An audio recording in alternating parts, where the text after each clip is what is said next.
সেলিমের বাবা সিরাজুল এবং তার ভাইয়েরা জিএল এবং আকুল, তারপরে শাহিন, তারপরে লাবলু এবং বাবলু, এরা হুকুম দিয়ে আমার চাচাকে তারা কুয়েতে।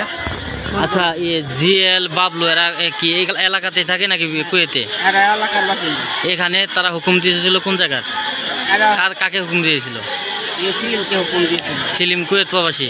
সেলিম কুয়েত। ওনারা দুজন সহকর্মী ছিলেন। হ্যাঁ, রাজা দুজন সহকর্মী ছিলেন, সেলিম এবং সেলিমের ভাই। সেলিম, আপনারা নিশ্চিত হলেন কিভাবে যে সেলিম ওনাকে খুন করেছে?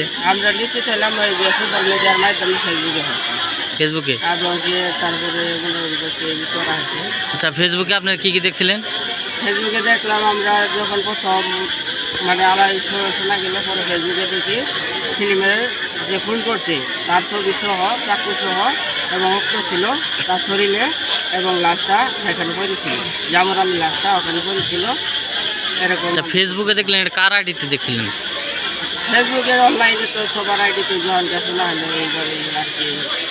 মার্ডার হওয়ার পরে? এখন তো মোবাইল সবাই ছিল। কতদিন আগে এটা? এটা তো মনে হয় 7 তারিখে। গত 7 তারিখে খুন হয়েছে, কিন্তু আমরা 8 তারিখে এখানে জানছি বিকালের দিকে। জুলাই 7 তারিখে? জুলাই 7 তারিখে ওখানে কুয়েতে মার্ডার হয়েছে। মার্ডার হয়েছে, খুন করছে ছুরি দিয়ে। তারপরে 8 তারিখে আমরা বিকালের দিক সকালে একটু হালকা খবর পাইছি, পরে আমরা যোগাযোগ করছি, কিন্তু তাদের মোবাইল বন্ধ পাইছি, জামর আলী মোবাইল বন্ধ হওয়ায় পরে আমরা বিকালবেলা আমরা সোশ্যাল মিডিয়ার মাধ্যমে ফেসবুকে যখন জানছে সেই মাধ্যমে আমরা মানে জানতে পারছি। আচ্ছা, এখন আপনারা মানে চাচ্ছেন কি আইনের কাছে?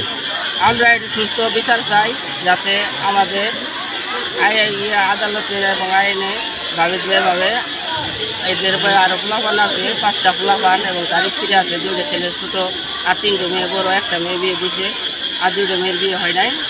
এখন আমরা আইনের কাছে এটাই আবেদন করছি যে তাদের জন্য সূক্ষ্ম বিচার চাই।